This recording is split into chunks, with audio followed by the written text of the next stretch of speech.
8 अप्रैल साल की सबसे बड़ी अमावस्या सोमवती अमावस्या। सूर्य ग्रहण बना दिव्य और दुर्लभ संयोग। पीपल में चढ़ा देना यह एक चीज, आपके पितृ करेंगे आपको माला माल। पूरी साल खिंचा चला आएगा पैसा, मिलेगी सभी कष्टों और संकटों से मुक्ति। राधे राधे दोस्तों, कैसे हैं आप सब। दोस्तों, हिंदू धर्म में अमावस्या का विशेष महत्व होता है। सभी अमावस्या में सबसे बड़ी अमावस्या होती है सोमवती अमावस्या। इस बार चैत्र माह की जो अमावस्या है यह 8 अप्रैल दिन सोमवार को है। सोमवार के दिन जब अमावस्या आती है तो इसे सोमवती अमावस्या कहते हैं। अन्य अमावस्या की तुलना में यह कई लाख गुना अधिक पुण्य फलदायी होती है। इस अमावस्या पर जो भी पूजन या उपाय किए जाते हैं वह जल्द ही सफल होकर अपना असर दिखाते हैं। दोस्तों, सोमवती अमावस्या पर किया पूजन, उपाय, दान इत्यादि सभी अक्षय पुण्य फलदायी होते हैं, यानी कि इनके पुण्य का कभी भी क्षय नहीं होता। सोमवती अमावस्या भगवान लक्ष्मी नारायण का आशीर्वाद प्राप्त करने के साथ ही भगवान शिव मां पार्वती को प्रसन्न करने के लिए भी बहुत खास मानी जाती है। इस दिन भगवान लक्ष्मी नारायण का पूजन करने से पितृ प्रसन्न होते हैं और कष्टों से छुटकारा मिलता है, साथ ही पितृदोष दूर हो जाता है। इस दिन भगवान शिव मां पार्वती का पूजन भी अवश्य करना चाहिए। ऐसा करने से वैवाहिक जीवन में आ रही समस्याएं तो दूर होती ही हैं, साथ ही घर में सुख शांति बनी रहती है। सोमवती अमावस्या सभी ग्रह दोषों से मुक्ति पाने के लिए भी बहुत खास मानी जाती है। ग्रह पीड़ा को शांत करने के लिए ग्रह के अनुसार आप वस्तुएं भी दान कर सकते हैं। यह दिन पितरों को प्रसन्न कर और पितृदोष से मुक्ति पाने के लिए सबसे ज्यादा खास माना जाता है। मान्यता है इस दिन पितृ धरती लोक पर आकर अपने परिजनों द्वारा श्राद्ध तर्पण ग्रहण करते हैं, इसलिए इस दिन पितरों का श्रद्धानुसार श्राद्ध तर्पण अवश्य ही करना चाहिए। धर्मशास्त्रों में बताया गया है कि इस दिन जब पितृ पृथ्वी लोक पर आते हैं तो पीपल के पेड़ पर निवास करते हैं और भगवान लक्ष्मी नारायण का वास भी पीपल वृक्ष में ही होता है। सोमवती अमावस्या पर भगवान लक्ष्मी नारायण और पितरों के साथ ही समस्त देवी देवता भी पीपल वृक्ष में वास करते हैं, इसलिए इस दिन समस्त 33 कोटि देवी देवताओं का आशीर्वाद प्राप्त करने के लिए, पितृदोष से मुक्ति पाने के लिए, भगवान लक्ष्मी नारायण को प्रसन्न करने के लिए पीपल वृक्ष का पूजन अवश्य ही करना चाहिए। दोस्तों, आज की इस वीडियो में हम आपको एक ऐसी चीज के बारे में बताने जा रहे हैं जिसे अगर आप इस सोमवती अमावस्या पर पीपल वृक्ष पर चढ़ा देते हैं तो आपके जीवन में चली आ रही बड़ी से बड़ी परेशानी दूर हो जाएगी। पितृ तृप्त और प्रसन्न होकर अपना आशीर्वाद देंगे। पितरों के आशीर्वाद से कार्यों में आ रही रुकावट दूर होगी और बिगड़े कार्य बनते चले जाएंगे। इस दिन पीपल वृक्ष में माँ लक्ष्मी का विशेष रूप से वास माना जाता है। अगर आप यह चीज पीपल वृक्ष में चढ़ा देते हैं तो धन की देवी माँ लक्ष्मी आपको माला माल बना देंगी। भगवान विष्णु माँ लक्ष्मी के आशीर्वाद से आपके जीवन में कभी भी अन्न धन की कमी नहीं रहेगी। आपके जीवन में सुख समृद्धि हमेशा बनी रहेगी। हर क्षेत्र में आपको सफलता मिलने लग जाएगी और आपको सफल होने से कोई नहीं रोक पाएगा। इस सोमवती अमावस्या पर सूर्य ग्रहण भी लगने जा रहा है, जिससे यह अमावस्या और भी ज्यादा खास हो गई है। यह सूर्य ग्रहण 8 अप्रैल की रात 9:12 पर शुरू होकर रात 1:25 पर समाप्त होगा।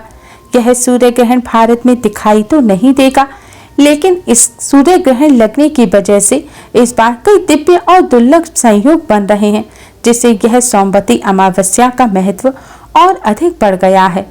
अमावस्या के इस शुभ संयोग पर पीपल वृक्ष का पूजन करने के लिए एक जल का पात्र तैयार करें।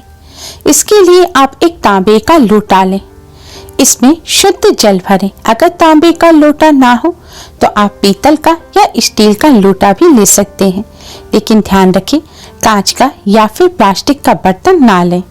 लोटे में शुद्ध जल लेने के बाद अगर आपके घर गंगा जल है तो इसमें गंगा जल की कुछ बूंदें भी डाल दें। दोस्तों, अब इसके पश्चात आपको यह जल मीठा करना है। इसके लिए आप इस जल में 1 चम्मच शक्कर डालें या फिर इसके स्थान पर आप थोड़ा सा गुड़ या फिर 2-3 बताशे भी डाल सकते हैं। आपको शक्कर, गुड़ या बताशा इतना डालना है कि यह जल मीठा हो जाए। इसके लिए शक्कर डालने के बाद आप चम्मच से शक्कर को इस जल में अच्छी तरह से घोल दीजिए। मीठा जल तैयार होने के पश्चात अब आप इस जल में थोड़े से साबुत चावल यानी कि अक्षत मिलाएं। ध्यान रखें दोस्तों, चावल के दाने साबुत होने चाहिए। साबुत चावल को ही अक्षत कहा जाता है। इसी से पूजन पूर्ण होता है। टूटे हुए चावल से पूजन अपूर्ण रहता है। आपको कच्चे चावल के साबुत कुछ दाने इस जल में डालने हैं। चावल डालने के पश्चात दोस्तों अब इस जल में आप थोड़े से काले तिल डाल दें। तिल और चावल डालने से पहले आप उन्हें पानी से अच्छी तरह से धो लें और फिर इस जल में मिलाएं। अगर आपके यहाँ पुष्प है तो इस जल में आप 2 पुष्प भी डाल दें। अब इस जल में आप 1 चुटकी हल्दी और 1 चुटकी कुमकुम मिलाएं। इस तरह जल का पात्र तैयार हो जाएगा। अब दोस्तों आप एक मिट्टी का दिया लें। मिट्टी का ना हो तो आप साफ जल से आटा मढ़कर बिना नमक का उसका आप दिया बना लें। अब इस दिए में आप सरसों का तेल भरें और रुई की बाती लगाएं और इस दिए में भी आप थोड़ी सी काले तिल और थोड़ी सी कुमकुम डाल दें। अब आप पीपल वृक्ष पर जाएं।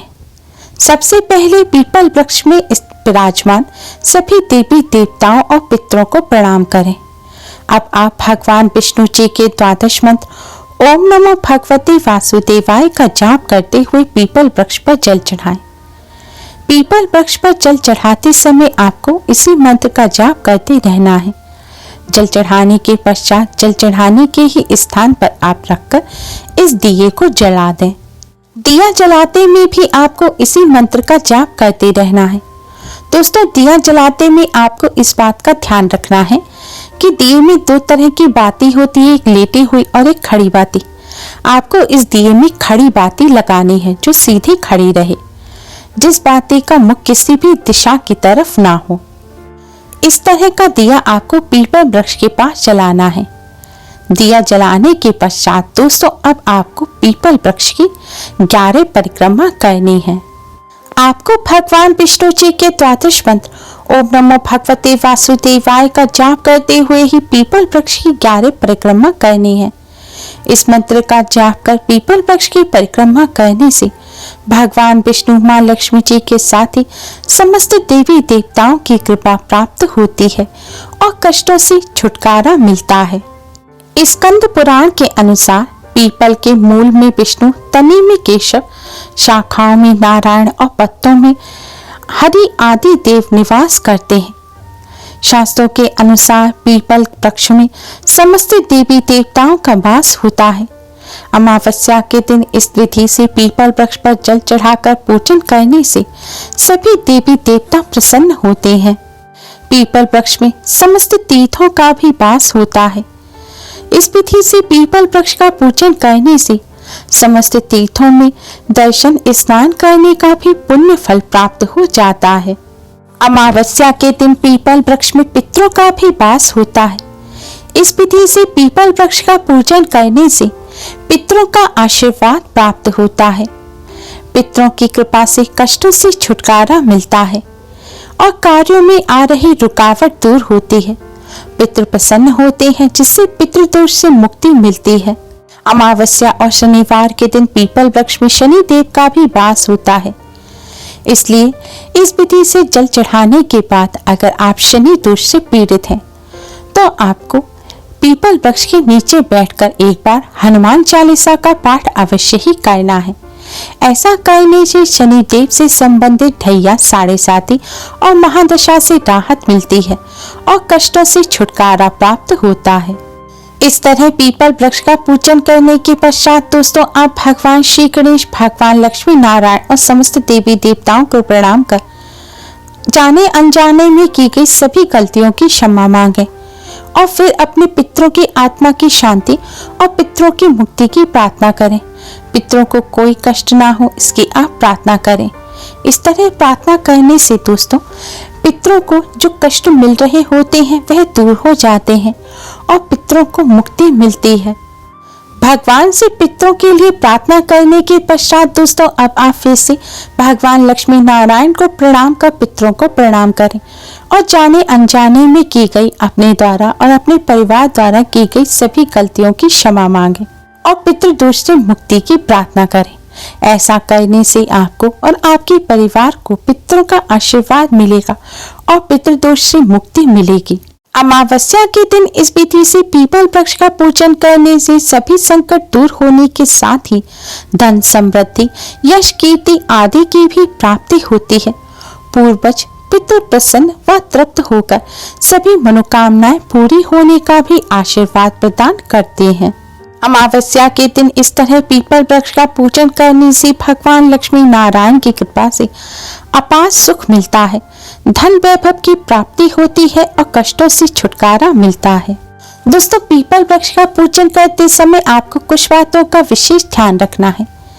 आपने पीपल वृक्ष पर जो जल चढ़ाया है उस जल को आप छूकर अपने माथे से ना लगाएं। जैसे भगवान सूर्य को जल चढ़ाने के बाद माथे से लगाते हैं उस तरह से ना करें। पीपल वृक्ष पर जो आपने दीपक जलाया है उससे आप आरती ना लें और पीपल वृक्ष की आरती भी ना उतारें। परिक्रमा आपको क्लॉकवाइज ही करनी है। जैसे घड़ी की सुइयां घूमती हैं इसी तरह घूमकर आपको पीपल वृक्ष की परिक्रमा करनी है। इस प्रकार पीपल वृक्ष का पूजन आपको सूर्य उदय होने के बाद और सूर्य अस्त होने से पहले ही करना है। लेकिन अगर सूर्य अस्त होने से पहले आप पूजन नहीं कर पाए हैं तो आप सूर्य अस्त होने के बाद रात्रि 8 बजे तक पीपल वृक्ष का पूजन कर सकते हैं। लेकिन सूर्य अस्त होने के पश्चात आपको पीपल वृक्ष पर जल नहीं चढ़ाना और ना ही पीपल वृक्ष का स्पर्श करना है। आप दीपक जला सकते हैं लेकिन जल ना चढ़ाएं।